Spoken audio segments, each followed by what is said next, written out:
स्वागत है दोस्तों हमारी इस यूट्यूब चैनल पे सुपर कॉन्सेप्ट क्लासेस में। आज हम लोग बात करने वाले हैं क्लास 12th की हिंदी इलेक्टिव जो सेकंड टर्म हम लोग को एग्जाम होने वाला है, उसका मॉडल पेपर आ चुका है। तो सेट 1 का सोल्यूशन हम लोग कर लिए हैं। सेट 1 का वीडियो छूटा हुआ यूट्यूब में आप लोग देख सकते हैं। आज सेट 2 का सोल्यूशन देखने वाले हैं। तो चलिए क्वेश्चन बिना देरी किए हुए क्वेश्चन आंसर की बात करते हैं। ये अपठित गद्यांश आप लोग पढ़ लीजिए, मैंने पढ़ लिया है। मैं डायरेक्ट क्वेश्चन आंसर की बात कर रहा हूँ। तो चलिए क्वेश्चन आंसर की बात करते हैं। तो फर्स्ट क्वेश्चन क्या पूछा रहा है कि किसी वर्ग के ऊपर उठने में किसकी भूमिका सर्वोपरि है। किसी वर्ग के ऊपर उठने में विद्योपार्जन की भूमिका सर्वोपरि है। आप लोग गद्यांश पढ़ के आंसर दे सकते हैं, मैंने वहीं से पढ़ के आंसर लिखा है। विद्याहीन व्यक्ति का क्या स्थिति होता है। विद्याहीन के हाथ आया धन वैसे ही निरुपयोगी है जैसे बंदर के हाथ आया पुष्पहार, यदि विद्याहीन व्यक्ति की स्थिति है। गो का देख लेते हैं। किसे समझने के लिए पुस्तक पढ़ने की जरूरत नहीं है। किसी वर्ग के ऊपर उठने की शक्ति जानने के लिए पुस्तक पढ़ने की कोई जरूरत नहीं है। चलिए दूसरा प्रश्न देख लेते हैं। दूसरा प्रश्न क्या पूछा रहा है कि निम्नलिखित में से किन्हीं दो प्रश्नों का उत्तर दीजिए। यहाँ क ख ग घ 3 प्रश्न दिए हुए हैं, तो आपको 2 ही का देना है। एक प्रश्न 5 मार्क्स और एक क्वेश्चन का 5 मार्क्स, यानी आपको 10 मार्क्स मिलने वाले हैं। तो चलिए कौन नंबर का प्रश्न क्या देख लेते हैं। भारतीय किसान अथवा नारी शिक्षा के विषय में एक निबंध लिखे। निबंध लिखने को बोल रहा है। मैंने आप लोगों को निबंध यहाँ लिख के बताया है। मैं थोड़ा थोड़ा आप लोगों को बता देता हूँ, आप लोग नोट डाउन यहाँ से उतार सकते हैं। ज़्यादा मैं बताऊँगा तो बहुत ज़्यादा लेट हो जाएगी, इसलिए मैं थोड़ा थोड़ा आप लोगों को बता दे रहा हूँ। भारतीय कृषक अथवा भारत का किसान, ठीक ना। तो सरल जीवन, परिश्रमी, अभाव, दुर्वस्था के कारण निष्कर्ष, ये सभी लिखा हुआ है यहाँ पे। तो कुछ कुछ मैं बता दे रहा हूँ पॉइंट। गांधी जी ने कहा था भारत का हृदय गाँव में बसता है। गाँव में ही सेवा और परिश्रम की अवतार किसान बसते हैं। यह किसान ही नगरवासियों के अन्नदाता है, सृष्टि पालक है। सरल जीवन, भारत के किसान का जीवन बड़ा सहज तथा सरल होता है। उसमें किसी प्रकार की कृत्रिमता नहीं होती। वह अपने जीवन का आवश्यकताओं की सीमित रखता है। रूखा सूखा भोजन करके वो स्वर्गीय सुख का अनुभव करता है। माँ प्रकृति की गोद में उसे बड़ा संतोष मिलता है। चलिए मैं इसका थोड़ा सा पढ़ लिया। आप लोग, मैं थोड़ा सा वीडियो को रोक दे रहा हूँ, आप लोग इसे नोट डाउन कर लें। अब थोड़ा सा परिश्रमी का देख लेते हैं। भारत का किसान बड़ा परिश्रमी है। वह गर्मी, सर्दी तथा वर्षा की परवाह किए बिना कार्य में जुटा रहता है। जेठ की दोपहरी, वर्षा ऋतु की उमड़ती घुमड़ती काली मेघ मालाएं तथा शीत ऋतु की हाड़ कपा देने वाली वायु से उसे कर्तव्य से रोक नहीं पाती। भारतीय किसान का जीवन कड़ा तथा कष्टपूर्ण है। अभाव, थोड़ा अभाव देख लेते हैं। भारतीय कृषक का जीवन अभावमय, दिन रात कठोर परिश्रम करने पर भी जीवन की आवश्यकताओं नहीं जुटा पाता। ना उसे पेट भर भोजन मिलता है और ना शरीर ढकने के लिए पर्याप्त वस्त्र। अभाव और व्यवस्था के बीच ही जन्मता तथा इस दशा में मृत्यु को प्राप्त हो जाता है। किसान की इस दशा में मौत भी हो जाती है। तो मैंने इतना ही बताया है भारतीय किसान के बारे में। आप लोग और भी ज़्यादा लिख सकते हैं। मैं ज़्यादा और बताता तो वीडियो बहुत ज़्यादा लंबी हो जाती। तो चलिए देख लेते हैं, अगला प्रश्न देख लेते हैं। इसमें 2 प्रश्न, आप लोग को 2 प्रश्न का आंसर देना है। तो मैंने एक का बताया और एक का मैं अभी बता रहा हूँ, तो इसका मैं गौ का बता दे रहा हूँ। अपनी गली मोहल्ले के नलियों की समुचित सफाई के लिए नगर पालिका अध्यक्ष को एक पत्र लिखे।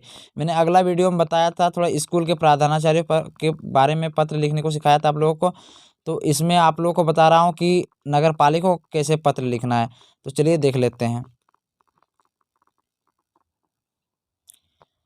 तो स्टार्ट करते हैं। सेवा में नगर पालिका अधिकारी महोदय, धनबाद नगर निगम झारखंड। उसके बाद आपको दिनांक देना है। दिनांक जितना तारीख डेट है आपका रहेगा, जितना तारीख को आप लेटर लिखिएगा, निबंध लिखिएगा, ये पत्र लिखिएगा। तो विषय देख लेते हैं। विषय मोहल्ले की नालियों की सफाई के संबंध में आपका जो प्रॉब्लम रहेगा आप उसे यहाँ पे दे सकते हैं। महाशय, विनम्र अनुरोध है मेरी विनम्र अनुरोध है, मैं पूरी टुंडी प्रखंड का रहने वाला हूँ। हमारे मोहल्ले में कुछ दिनों से मच्छरों का लगातार प्रकोप बढ़ते जा रहा है।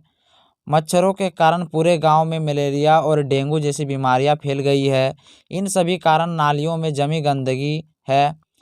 गंदगी से पूरा गांव परेशान है। मच्छरों के आतंक से दिन के चैन और रात की नींद दोनों उड़ गई है। अतः श्रीमान से मेरा अनुरोध है, नालियों की सफाई के लिए उचित कदम उठाएं। मुझे आशा है आप हमारी समस्या को समाधान हेतु उचित कदम उठाएंगे। भाव दिया, अपना नाम लिख सकते हैं। यहाँ पे अपना नाम लिख सकते हैं, पता, मोबाइल नंबर लिख सकते हैं। तो मैंने इजी भाषा से आप लोग को समझाया है, आप लोग को शायद समझ में आ गया होगा। तो चलिए आगे बढ़ते हैं। तीसरा प्रश्न देख लेते हैं। तीसरा प्रश्न में क्या पूछा कि निम्नलिखित काव्यांश में से किसी एक सप्रसंग की व्याख्या कीजिए। इसमें दो काव्यांश सप्रसंग काव्यांश है, तो मैंने एक ही लिखा है, एक नहीं लिखा है। तो दोनों में से एक ही का आंसर देना है, इसीलिए मैंने एक ही लिखा है। तो देख लेते हैं। पुलकी शरीर सभा भई ठाडे नीरज नयन ने जल बादे, कहा मोर मुनिनाथ निबाहा एति अधिक कहाँ में कहा। शरीर से पुलकित होकर वे भरत सभा में खड़े हो गए।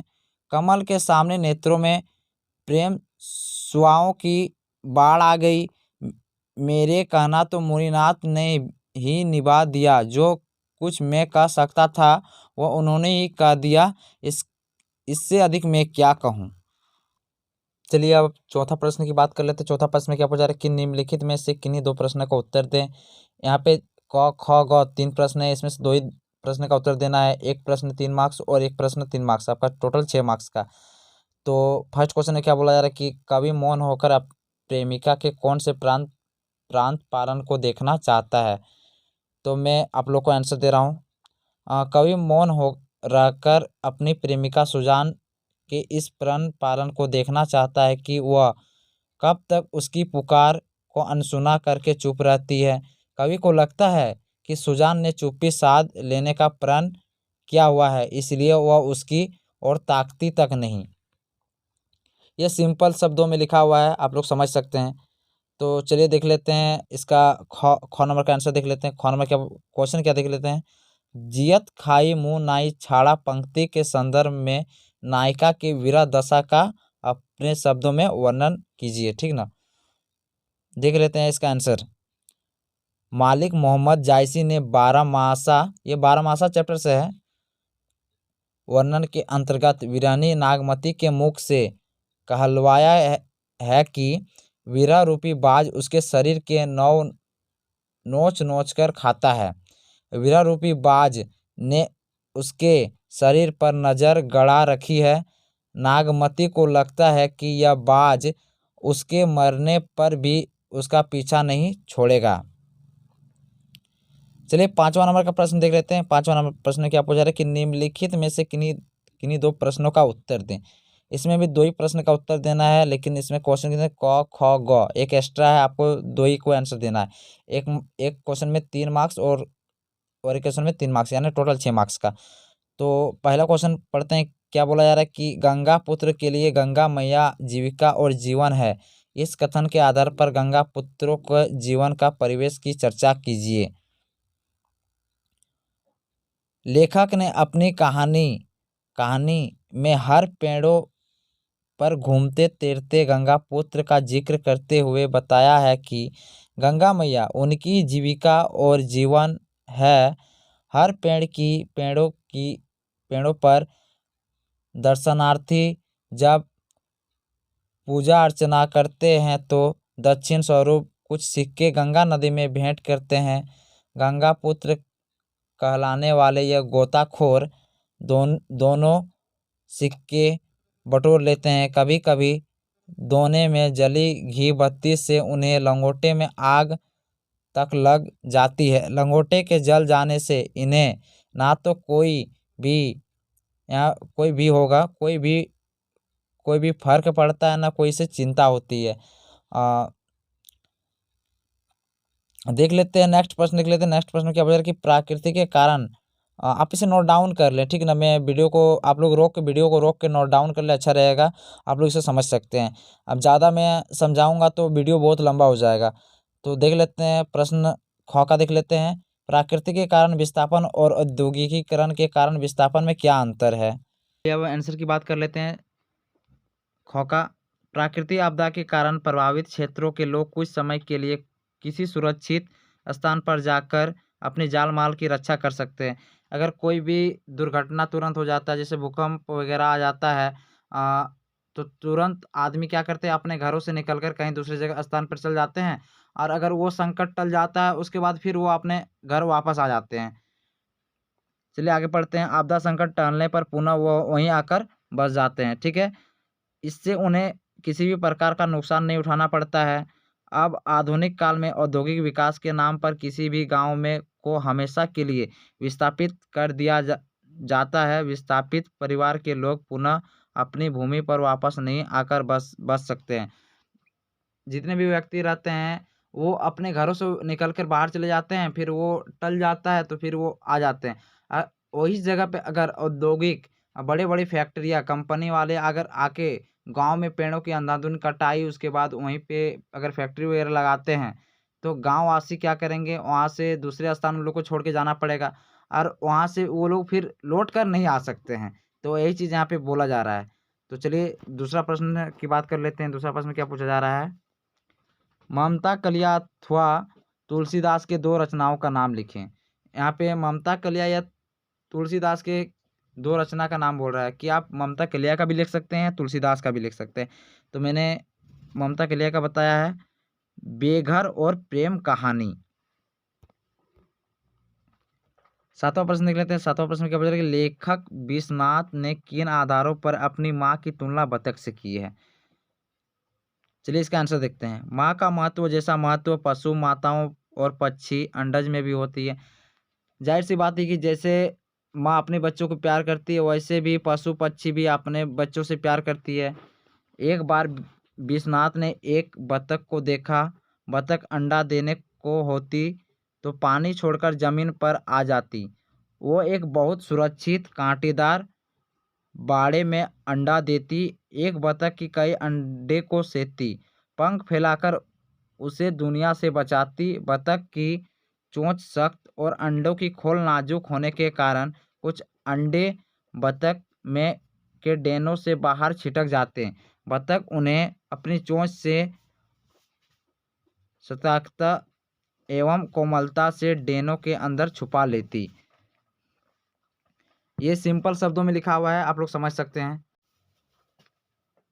चलिए आज का आखिरी प्रश्न देख लेते हैं। आखिरी प्रश्न में क्या पूछा जा रहा है कि अपना मालवा में लेखक ने नर्मदा की स्थिति का वर्णन किस प्रकार किया है? ये 2 मार्क्स का क्वेश्चन है। तो चलिए इसका आंसर देख लेते हैं। लेखक ने देखा कि ओमकेश्वर में नर्मदा पर बांध बन रहा था। यह सीमेंट और कंक्रीट के विशाल राज्य जैसा दिखाई दे रहा था। तो दोस्तों हमारा वीडियो कैसा लगा? लाइक करें, शेयर करें, कमेंट करें और इस तरह का वीडियो मैं आप लोग के लिए उपलब्ध कराता रहूँगा। सेट 1 सेट 2 कंप्लीट हो चुका है और 3 सेट बाकी है। आप लोग का हिंदी का पूरा कंप्लीट हो जाएगा, हिंदी एलएफटी का। Thanks for watching. जय हिंद, जय भारत।